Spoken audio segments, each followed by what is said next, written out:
Avast me hearties!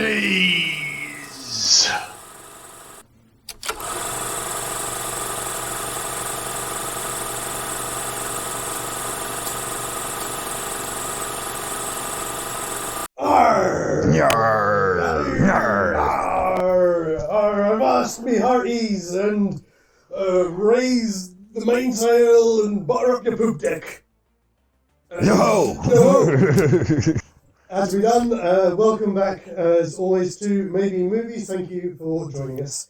If you were here last week, you'll know that we've gone all out to sea on the good ship Delirium, and we are looking at a couple of quality swashbuckling films.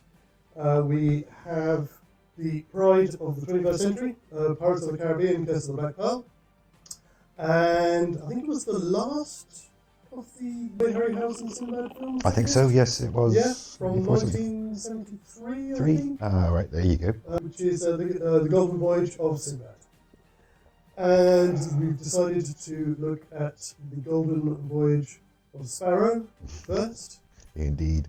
So before we kind of launch into that, as always, just got a couple of quick shout-outs to do to some of our friends and fellow content creators. The first one is to a couple of chaps whose channel is Numi Tubako. I hope I said that right. A couple of guys who film themselves around their hometown of Osaka, which are brilliant. There's some wonderful stuff that I've been doing, like the Cat Cafe, and there's Nice. Rabbit Island as well. Oh, right. I've heard of Fox Island, but not Rabbit Island. It's incredible. It's absolutely amazing and how tame they are and how just comfortable with. There's like a couple of shots of him just sat there with rabbits all over him and stuff. It's fantastic. I was having a chat with them actually on through comments and stuff. You know, as I said, I'd like to. Osaka's one of those places I always wanted to go and have a look at. I'd love to have a look at Japan, period. Yeah. Just period. In fact, guys, if you're watching this, the thing I didn't get a chance to say is I actually almost came and worked there. Had an audition for a 13-month contract working for Universal Studios. Universal Studios Resort in Osaka. And I did get a call back for it, but then didn't get much further than that. Oh, it's a shame, but still, nearly. Yeah. So next time. And the other one is to a guy called Luke Macaulay, who's based in Suffolk and does drone videos of his local area. Obviously, I know he's not being able to do a huge amount at the moment, but do check it out. Again, links will be in the description as always. Especially there's a recent one that he did of him filming a herd of deer. Oh, right. It's fascinating because they're all just stood there in a group, and every so often one of them will go and stare. Even though you're quite a way away, I'm just like, what's that? Oh, Looking yes. straight at the drone. Yeah, I had that experience once on a wildlife park near Wells. And they had herds of deer, and they'd be like a quarter of a mile away, and you'd be standing perfectly still, and then just every once in a while, like just... They know what they're doing. Munch. Did you see the thing the other day, cropped up somewhere, probably on Facebook or something, but they recorded for the first time the deer eating human remains? Oh. Okay. An alarming development. Just a bit. Anyway, Yes. on that note, so we are going to travel back to, I'm guessing 8th century Arabia, because that, I think, is from, because the Sinbad stories are from 1001 Nights, aren't they? I think so. I'm not 100% sure, having never read the 1001 Nights. I've read bits of it, but I think they're from that, which I think dates back to about the 8th century. Yeah, that makes sense.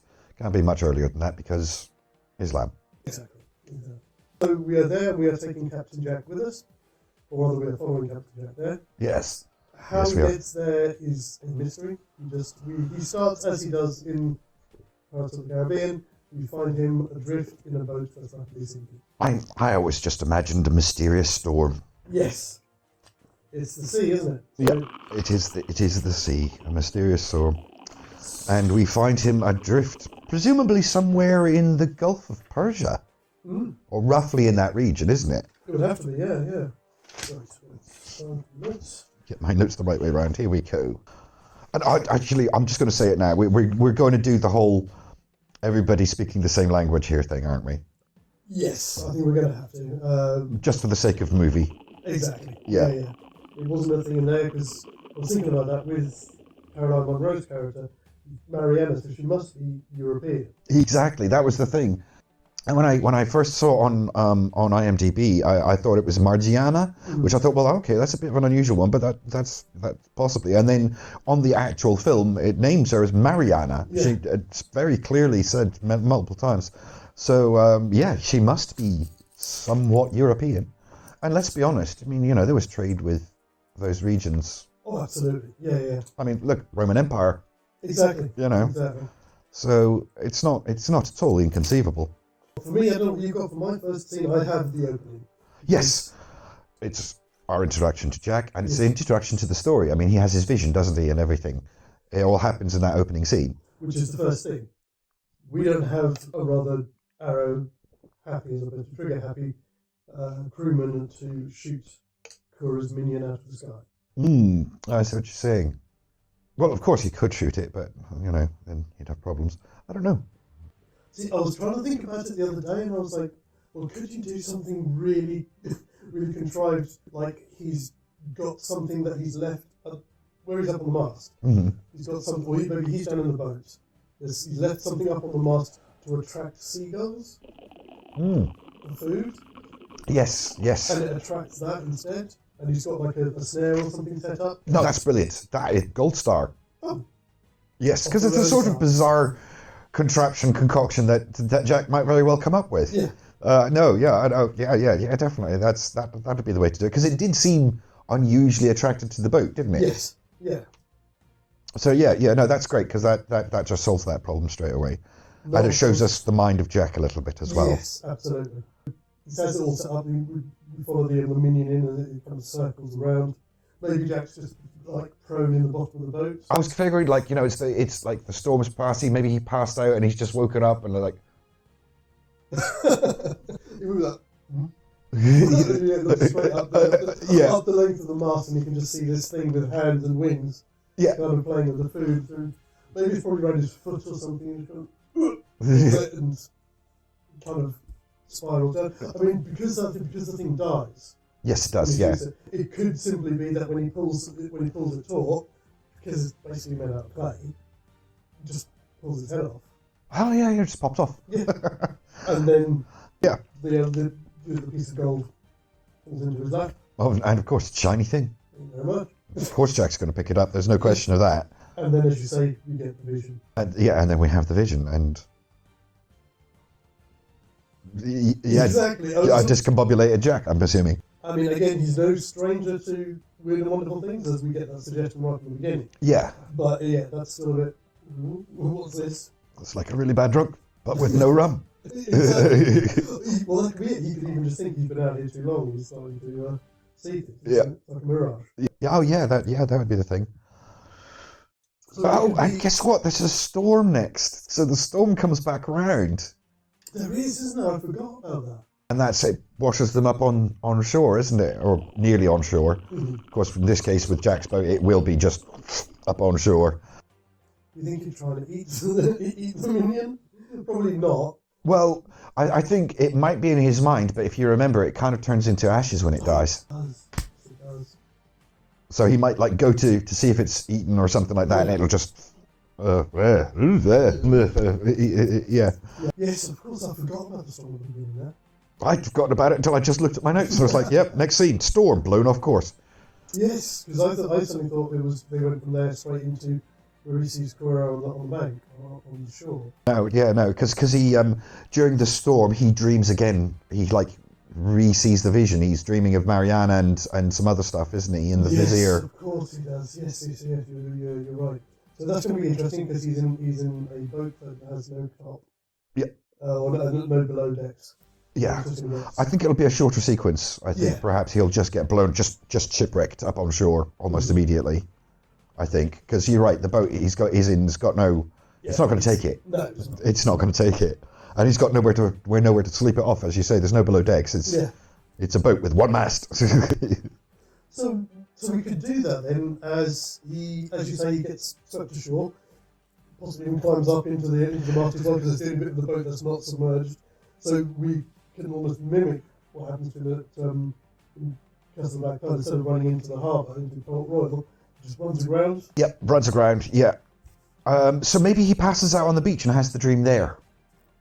And then when he wakes up, it's Kura on the horse. Yes, because that's, I must admit, that was my second scene for Act 1 was... Kura? Yes, because it's Yes. meet the villain, it's you know... It's Meet Tom. Oh, it's meet Tom, yes, It of is course. Meet Tom. It is I meet have met Tom. Tom. He was signing stuff at the movie shop. Oh, nice. Yes. I once met Colin Baker. Turned up police, what was it, the police activities day or whatever they used to do. There was Okay. one time they did it at my high school, and Tom Baker turned up and did some Colin signings. Colin Baker, sorry, Colin Baker. That's pretty cool. Yeah, Sorry about that, just reminiscing about meeting our childhood heroes. just mild tangent. Yeah. So we're going straight into this. That's cool because that covers the whole diving over the ship and so we're sure we don't need any of that. Exactly. Yeah. I suppose you'll be on shore with his stuff because Ahmed steals Sinbad's sword, doesn't he? When he turns to look at Kura, he sneaks up behind him and takes his sword, which is why he can't fight back. That's a little bit more possessive of his possessions. I see what your argument is, but I think it's a good scene. And you know, it's not inconceivable that somebody can sneak up on Jack. He does get snuck up on a couple of times, and especially if he's distracted by something. That's true. It's just I'm wondering about when he comes ashore. Is this like his sword belt still on him, or is he? I imagine he's very particular about having his effects at all times. Mm. You know, it says my hat and my effects, please, Yes, that's true. at all times. So he'd have them on him, absolutely, yeah. I mean, he only ever takes them off because he's diving into the ocean or doing something ridiculous that might true. jeopardize his stuff otherwise. So he'd have his sword on him, on his belt, wouldn't he? True, very true. It's a good scene. Also, of course, I mean, this is a different kind of scene because this is Jack reacting to Kura. It is Jack It's not Reagan's Sinbad, you know, whereas like with Sinbad it's like an instant challenge, whereas with Jack it's more likely And also with this bit as well, we have to think about he's Kura's going to be very intrigued. of course, From his manner of dress. his manner of dress, everything Or about him. That sword, you know, I mean, Yes, the yes, construction so of it. straight. Yeah. Yeah, and All as you those say, the kind of construction and everything, all those little details, yes. Do we think, I know it's not a thing in, no, because he's a sorcerer. Mm. I know it's never addressed and it would be a possible stretch to say that you could tend to, you don't know whether or not you can see things that are innately magical. Or at least be drawn to. He does have an intuition towards things, the way he like in the way that he's drawn towards the statue of Kali and things like that Yes. that have significance. So he will probably spot the compass. Yes, yes, it is a shiny thing. Yeah. It is a shiny thing around Jack's neck, much like the other shiny thing that he's also seen Yes. around Jack's neck. So yes, he's likely to notice. So I can imagine that you can like do almost doing a double take. You'll see, that's mine. Yeah. What's that? Wait, no, does he have the compass around his neck or is it in his pouch? I think he has. It's either around his wrist or I think it's on his waist. 'Cause Oh, it's around quite big. his- I think it's too big to put around his neck. Because it's like a box, isn't it? So Yeah. quite squarish, yeah. Obviously, he's more focused on. He might not on necessarily know himself. what it is, but he'll go, what's Yes. that? I want to know more about that. And being this acquisitive, conquering person that he is, he'll want it. Mhm. If he thinks it's special, he'll want it. And then Not as much as he wants the other part of the medallion, but he'll Yes, go, because- "Oh, I'll take that from you." And unlike Sinbad, he doesn't know who he is. Mm. So, could he possibly even Yes, of try course, and because bargain Jack's with not famous. No. him? Yeah. Try and barter with him and get him Try on and his bargain side. with him? Absolutely. I don't know. Yeah, bargain or barter or something. Yeah. What do you think he would offer? What do you think he would think to offer Jack? We're forgetting one thing. Yes, Right? we're We could go forgetting- another route, but we're forgetting that when Kura meets Sinbad, Mm-hmm. he basically says, "You've stolen from me." Oh, He's yes. very direct about that. That's right. You are. It is a very direct challenge. Yes. So that would be the same. Yeah. You would be curious as to who the stranger is, but still the fact is you've got something that belongs to me, I want it back. Yeah. And Jack's response would probably be something like finders keepers, mate. Yeah. You want to trade for it, mate? If you've got something shiny, I might be interested. He might say something like that. You know, Yes. what do you want for it? But it would be like, oh, find as he keeps, mate. Yeah, you can get quite a lot of run for this. Yes. Possibly not more interested in I can buy a new ship for this. Yes, because that would be his concern at this point, wouldn't it? Yeah. You'd have also seen, I suppose. I know, so if you're saying that he came ashore in the storm, you won't have seen the city. No, he won't. He's woken up on the beach and up on the hillside is Kura, and it all starts straight away. No. So how is he going to? Kura's rich as a prince, he possibly will not have a ship for it. Do you not think that he would do more or less what he did to Sinbad? I mean, because remember, there's also Ahmed. Yes.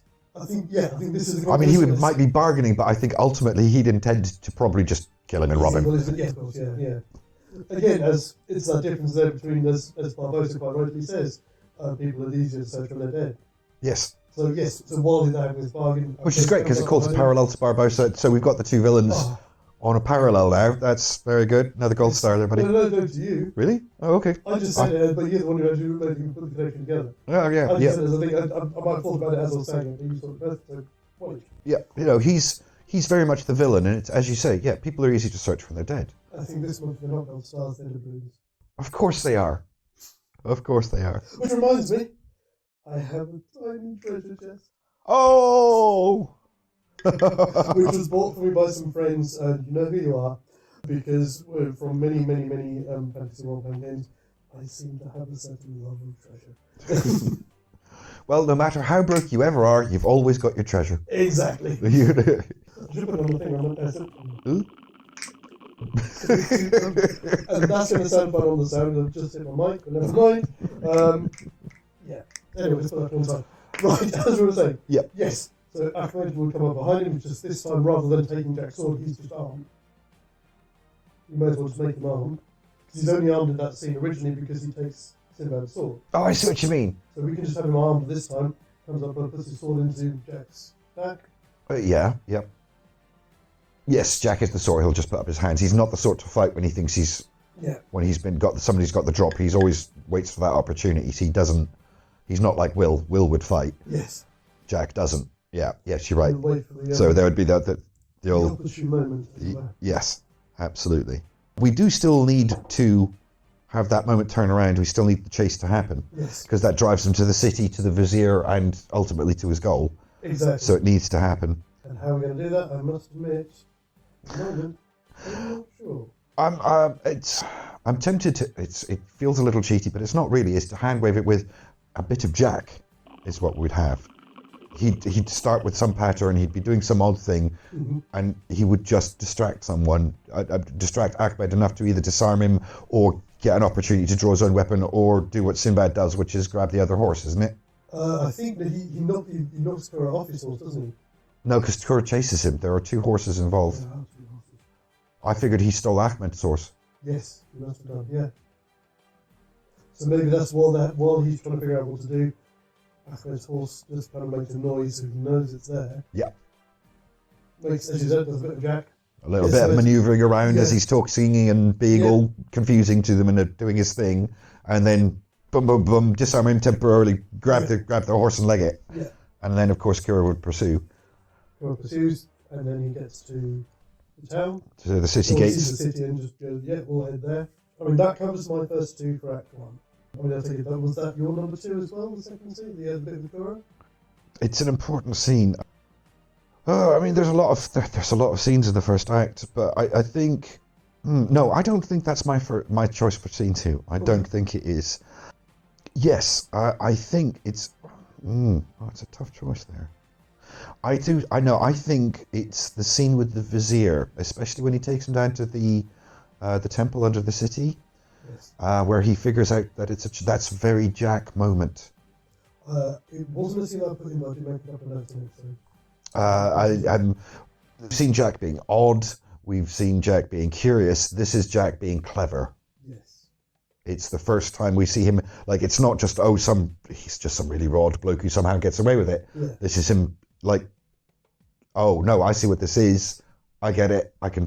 There's the cogs turning. The internal mechanism of Jack is there. That's one of the things that I did make a note of on that scene. Was he'd figure it out a lot quicker. Yes. It looks like an nautical chart. And I think it works because it's probably natural to assume that the Vizier would be more suspicious of Jack because of his strange garb and strange speech. But Jack's cleverness in that moment would he win. Like, no, I was right to show you this. Absolutely, yeah. He doesn't have the same reputation as Sinbad has. Because he takes him in because he's being chased by Kura. Yeah. And that's why he takes him in at first. But then he's the stranger with the strange way of being and speaking and everything. And then he just picks up the thing and is like, yeah, this is a sea chart. Yes. Oh, I was right to pick you. Exactly, yes, I love it. I mean, I must admit, with regards to his whole appearance and everything, there's a line that the Vizier does give when he's talking to Sinbad. He says, "Oh, what a strange tale." He's very kind of accepting. Yes. Of the fantastical as well. Oh, Jack accepts everything, doesn't he? I mean, the Vizier is as well. Even Oh, right, yes. Sinbad doesn't tell. So that kind of, we can use that to a certain degree, that he will just accept on face value what Jack tells him, because he's not a stranger to fantastical tales, and we have a sorcerer trying to attack our. Yeah, exactly. You know, yes, of course. Yeah. He would be much more open-minded to Jack's version of events. I don't think there's a huge amount of change to it, but just that it's it's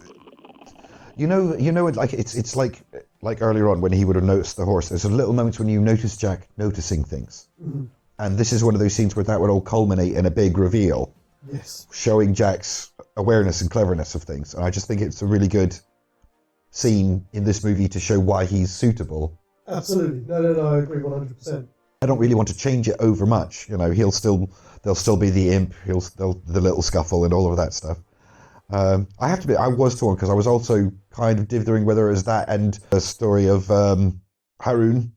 Oh, yes. And Marianne, of course. That's my number 3. That's your number 3? Yes. Okay, well, there you go. I'll come to that in a minute. What I will say at this point as well is I must admit, something I'd forgotten about even, or I rediscovered it when I rewatched it when I was a kid. I love the way the magic works. That there is a price for everything. It takes its toll on Kura every time he does something. Yes. But also the software animation. I love the way in this film, almost exclusively when there is something in software animation, the whole thing goes to the perspective of the creature. So like when you've got the minion, when they're chasing him around after finding the map, everything is told almost entirely from the perspective of the creature, and everybody's huge around him. Oh, I see what you mean, yes. It was just a really nice and interesting way of doing it. It makes it seem more seamless. You don't notice the effect as much. It's an unusual use of the POV shot, yeah, to use perspective and scale. Yeah. So, yes, well, my number 3 for this. What I was thinking was this would be an opportunity to introduce the crew. He's accepted to go on this voyage. He needs a crew. Now, are we now saying then that he won't have Sinbad's crew because they're in the other film? Because I thought we could cheat it that they just happen to be in port because they've lost their captain. Yes, I think you're probably right. I think that Jack needs a Rashid in the same way that Sinbad needs Mr. Gibbs. Yes. As a bit of a guide to the world so that he can not always be discombobulated. So that's cool. So we can extend this in so we can say that at least, because the rest of the crew are pretty generic. Yeah, Haroun and Rashid are the only crew members that I've noted the names of. Yeah. I know a few others were named, but they weren't significant overall to the plot. They didn't contribute, and often they were named shortly before they died spectacularly. So in that case, then, so we've got Jack. We can keep Rashid in here because we've got Mr. Gibbs, and we can give to Sinbad when we do that. Yep.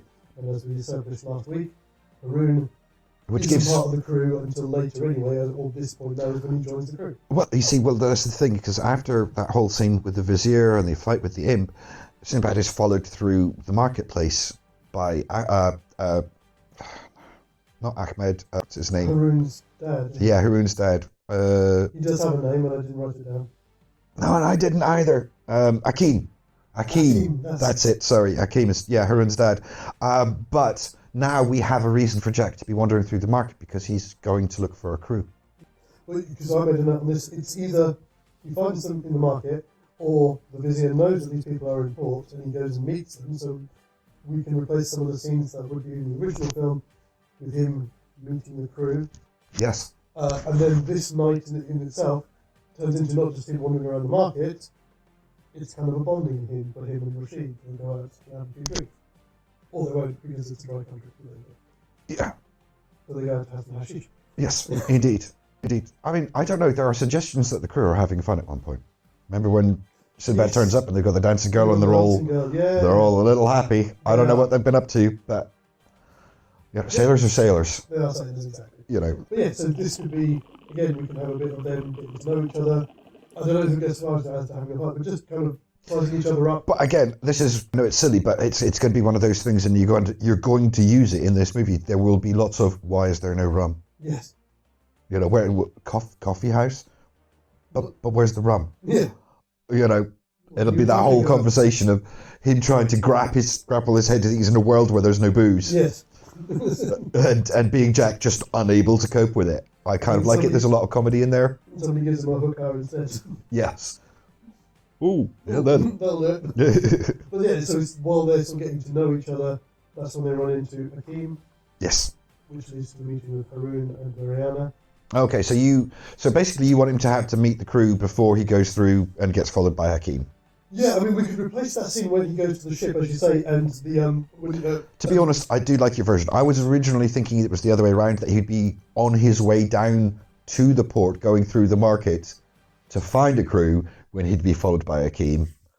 So it'd be almost like he'd pick up his first crew members there, and then he would find the crew. But I do like yours because then it builds that relationship with Rashid that we kind of need to have with him. Exactly. And also I was thinking as well, because this is also high profile, if he's already got the crew, when they go into the town, word will spread fast. That's how Hakeem knows that he's got a ship. Yes, of course. Otherwise he's just a stranger. Yes. So, yeah, that's brilliant. So that's when he meets Haroon, and obviously straight away, as soon as he offers him anything, you're like, yep, we'll take him. We know it's not a dry country because Haroon has had far too much fun. That's why Hakeem wants him to be on the ship. He has? Oh, yeah, that's true. He's almost hungover when you first meet him. It is, but Sinbad does say to me, "Do you like the hashish with it or not?"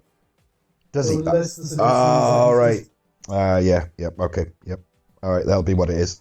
But that's fine. You know, it's still. You know, there's a kindred spirit in Haroon. Yes. Which is ironic because, of course, like Sinbad be like he's taking him under his wing. He's trying to put him on the straight and narrow. Whereas Jack would be like, "Oh, hello, mate. Yeah. Come with me. I'll see you right." We could even, if you want, as a throwaway comment between Rashid and Jack, you can just say, yes, our old captain, he was the scourge of pirates in these waters. That kind of, yeah, maybe he'll take off one of his rings and put it in his pocket. Yeah. Hopefully, or even if they see like the brand on his arm, nobody will know what it means. Because he's got the East India Trading Company. Oh yes, no, they won't know what the brand means. Yeah. No, but no, it doesn't matter because it's always been associated with sailors in general, not just pirates. I was going to say about their tattoos, but no, sailors have always had tattoos. So that's my number 3. Yeah, no, it's my number 3.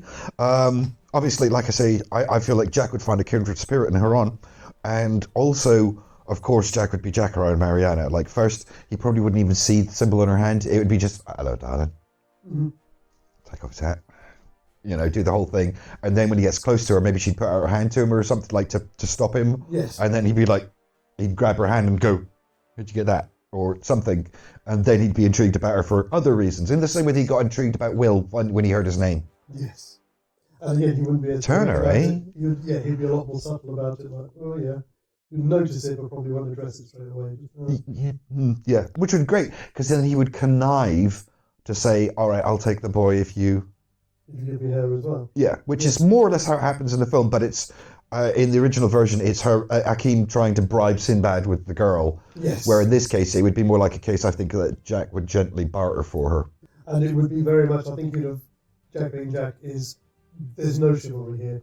It's he's taking her, or at least to all intents and purposes, he is bartering for her as a piece of property. Yes. That may not be what's going to happen, but certainly. I think so. Yeah. I mean, because she's a slave girl, isn't she? Really? I don't know if they say it literally explicitly say the word slave. It's very clear that she's owned. Oh yes, absolutely. Yeah. So I think Jack would do the thing in barter for her. So that brings us quite nicely on to Act 2, which just before we go any further, there's a lovely little thing that Sinbad says around about the time that they set off. Every voyage has its own flavour. I missed that, but yes, that's a good line. What have you got then for your first scene? I'm going to go straight in for what I consider to be the first scene of Act 2, which is Sinbad and Mariana on the boat. That's what I had as well. The You're Free Now scene. This is going to play, it's going to have the same effect, but it's going to play different because Jack is so much about freedom, he'd be offended by the idea of ownership. This is true. This is very true. Although I think the result of the scene will be the same, the weight or flow will be very different. It'll be that Jack is lascivious towards her, but he's offended by the idea of ownership of her. It'll be that back and forth. Which did make me wonder how she will take to him, because she's not the clean-cut hero of legend, No, like he's not. Sinbad. He's a bit of a grubby oik.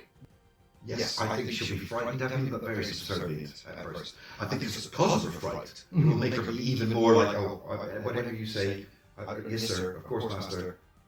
And that will sort of provoke Jack. Yeah. I think it was more because there's obviously there's an attraction there right from the very start. Of course, Sinbad. yes. Like I said, I do think he'll be lascivious towards her. So you think that she was not going to reciprocate that?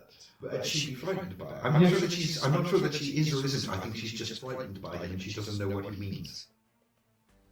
That's nice.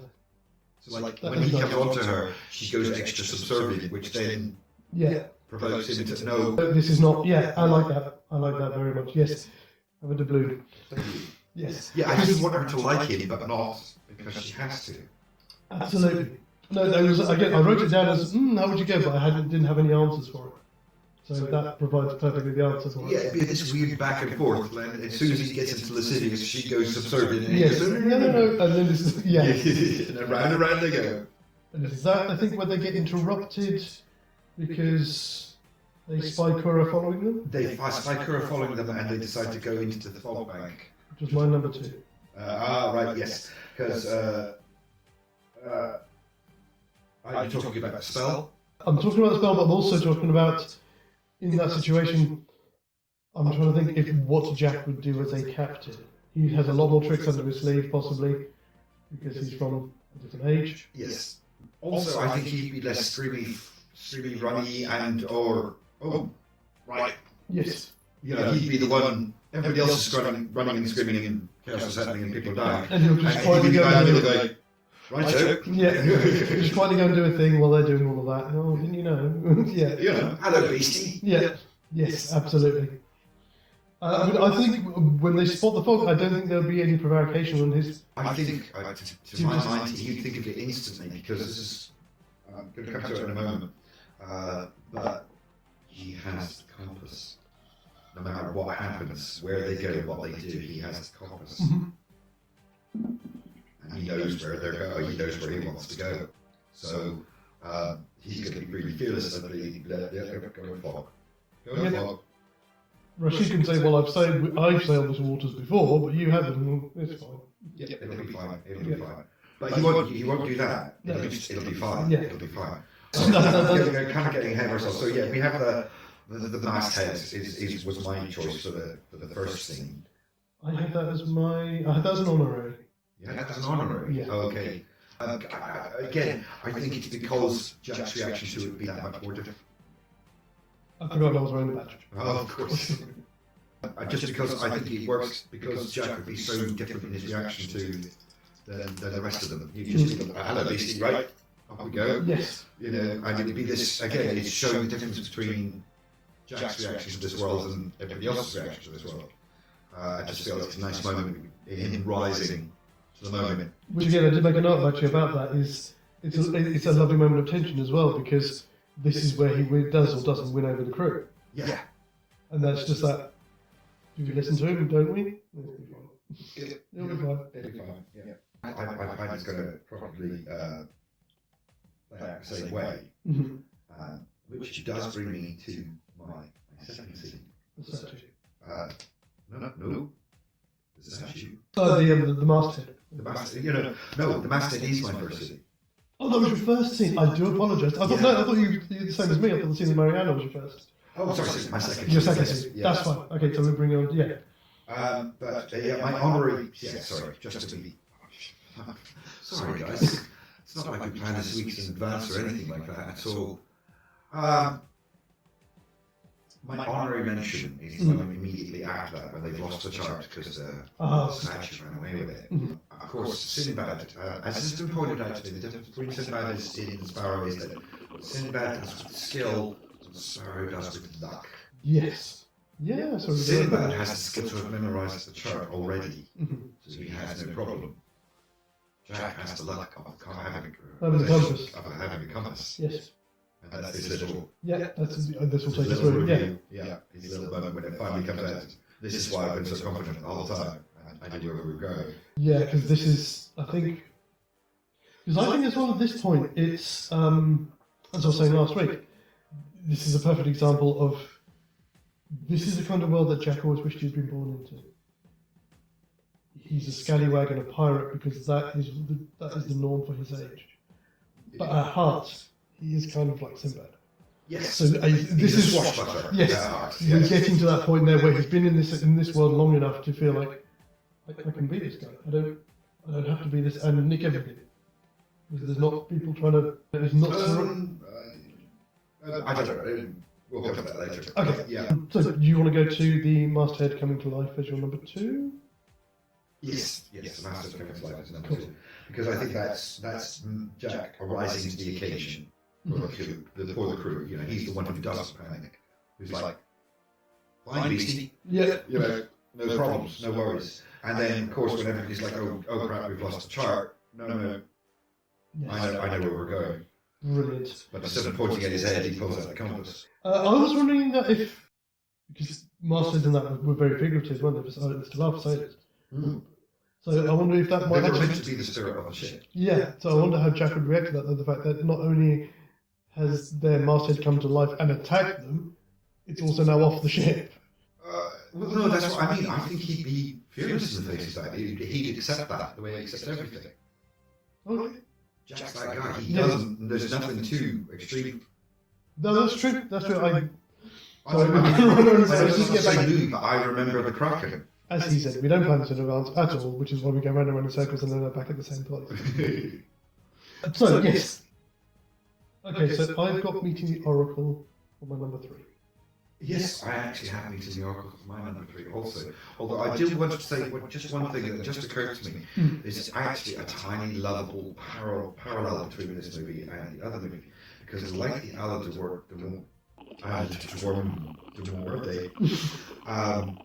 the Lemuria is lost and can only be found by those who already know how to find it. So he's kind of on the same quest. Thank you.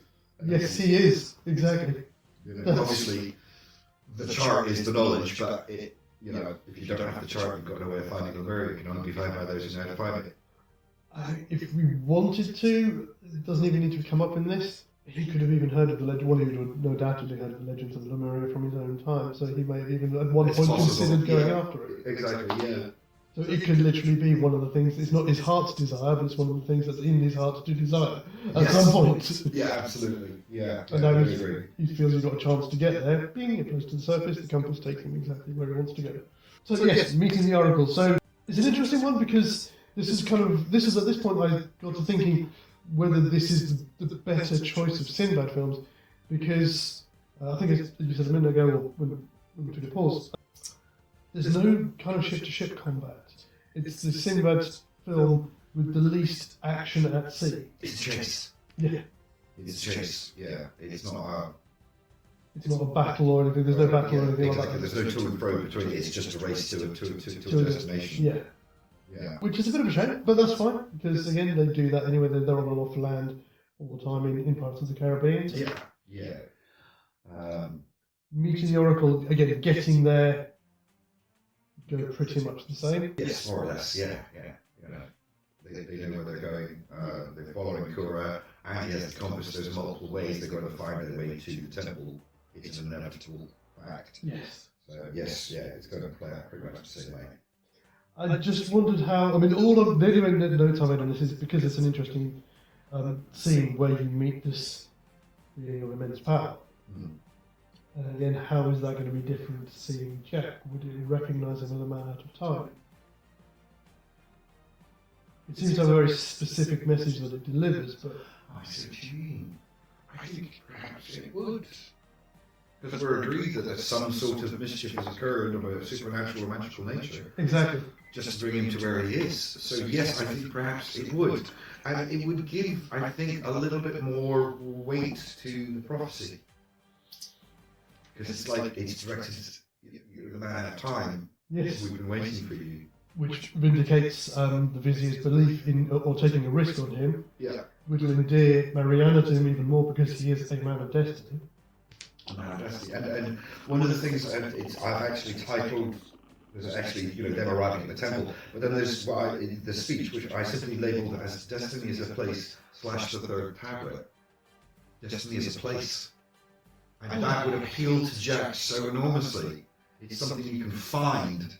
Drinks on you, man. Destiny's the buried treasure, Yeah. It's X marks the spot. It is, exactly. Oh, man, I missed that completely. Well done, man. Thank you. Oh, that's a brilliant one. So yes, I think there'd be more weight of prophecy on the scene because it would be like, no, it's you specifically. Yes. And obviously we've got Kuro outside doing all of his bits that he's doing. Yeah. So, but no, that's fantastic. Oh, I can see it almost as they're coming down the stairs. Jack's probably not going to be in the lead. Yeah. I can see it. Yeah, put somebody else in front, just in case. Yeah. Especially when you got obviously the Guardian. What was the Guardian? Oh yes, yeah. So my mind pretty much brings us up to the end of Act 2. And also, well, we both have the same one. I So. haven't got any extra to say. I just love when I was rewatching it, the bit when they get trapped in the temple and they have to escape by tying all the turbans together to make a rope. It's so Jack. It That's is exactly a Jack solution to that sort of situation. Yes, absolutely. And again, I mean, I've got that as my first for Act 3. To me, their escape is the end of Act 2. Oh, is it? Yeah. Okay. But that's neither here nor there. Even then, it was an honourable mention, so it doesn't matter. Okay. If you don't mind, I will come back to that then next time. Of course. If that's cool. Yeah. Otherwise, I'll only have 2. Little short change. Okay. Well, that kind of brings us to the end of Act 2. We leave them trapped underground. At this point, I just, I'll be honest, Matt, I think that Jack's motivation is different. He's thinking of shiny things, X marks the spot and all that. Absolutely. But they're still essentially pursuing the same goal, and it's going to follow a very similar path. Mm-hmm. They're going to be trapped by Kura, they're going to have to figure out a way to escape. And building a rope is a very Jack thing. Yes, exactly. And if it's a suggestion that comes from him, being non-Muslim, doesn't normally wear a turban, they'll be a bit like, what? Yes. Because they seem very quick to do it, but if it's part of their religion, I mean, I don't know very little about I don't know, because I don't know if you've ever noticed, but underneath Jack's belt, he's got a sash that goes around his waist. He could easily go. Problems solved. Drinks are definitely on you. Where's all my money gone? So my treasure. All of the pieces of it. All right. Nope, I haven't got my treasure. That's when I open it up and it's a mimic. Okay, so I think that pretty much brings us to the end eventually. It's a bit like, did you ever play Monkey Island 2? Like, I couldn't get past the first 2 screens of that game. I tried. It was so... There was, if you hired the captain, one of the captains, Captain Dread, and you would go off on the high seas with him, and he'd just occasionally get lost, and you just see it on the map, he's like, you go from here to here, you go there,